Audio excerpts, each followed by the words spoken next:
Well, hi everybody, I'm Neil Smith and welcome to my Polar Lights 1/350th scale U.S.S. Enterprise Refit build.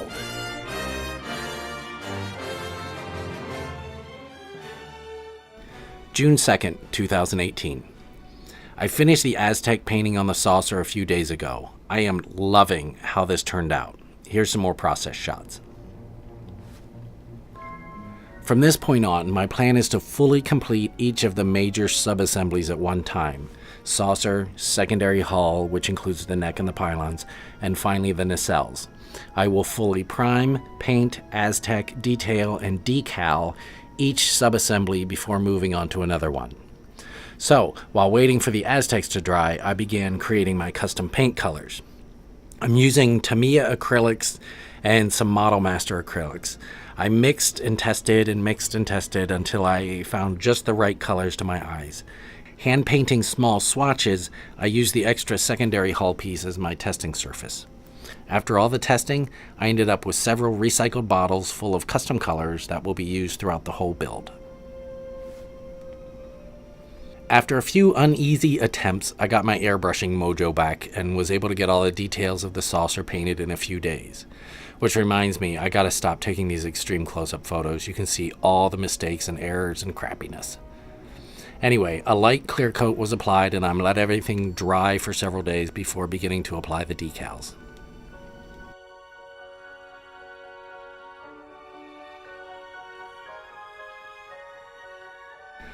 I tried the best I could to retain the sensor band on the saucer walls. There were just enough places where I lost them due to putty and sanding that I decided I would need to do some sort of treatment in order to make them not look so bad. So I decided to get a set of ParaGrafix sensor band decals from culttvmanshop.com. I'm sure you're all familiar with this site, but on the odd chances you are not, it is worth a visit. Steve has a great site over there.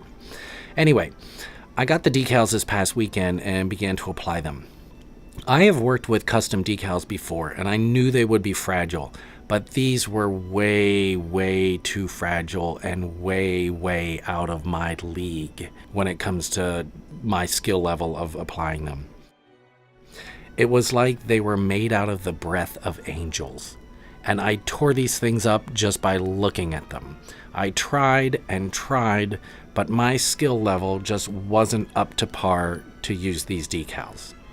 I used up all but one of the decals just trying to apply them to the model without tearing, which I never actually did successfully.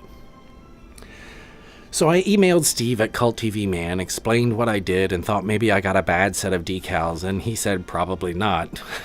They're just this tricky to work with, I guess. Then he offered to refund my money, which I asked for but really didn't expect. I was really impressed with his service and willingness to give me a refund for what was basically my lack of ability to use these decals. So yeah, Steve's an awesome guy, but that really didn't change anything regarding my sensor band issues. They still look bad and I need to do something. I really like the idea of the ParaGrafix decals, but what I needed was a different approach. So what I ended up doing was going to Staples and getting some clear inkjet shipping labels.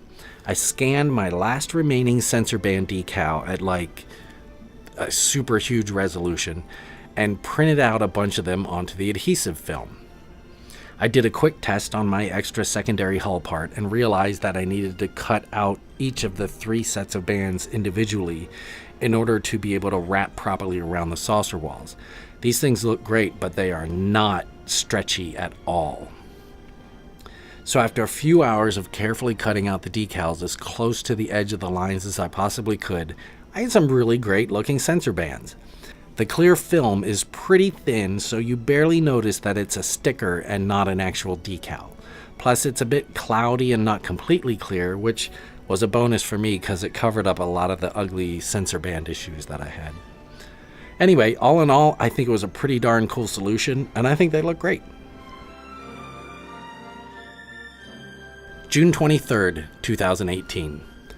I'm calling the saucer sub-assembly completed. This guy will now be set aside for the next several weeks or months or so as I complete the secondary hull and the nacelles. I used some 1/64 inch graphic tape for the pinstriping detail on the bridge, It's funny, I remember being a kid in 1981 struggling with the pinstripe decals on the Wrath of Khan AMT kit, and my dad bringing me home some red graphic tape from his work. He was an industrial designer. It's way better than the decals, in my opinion. Well, that's all the time we have for this episode. Be sure to subscribe so you can follow along with the rest of the build.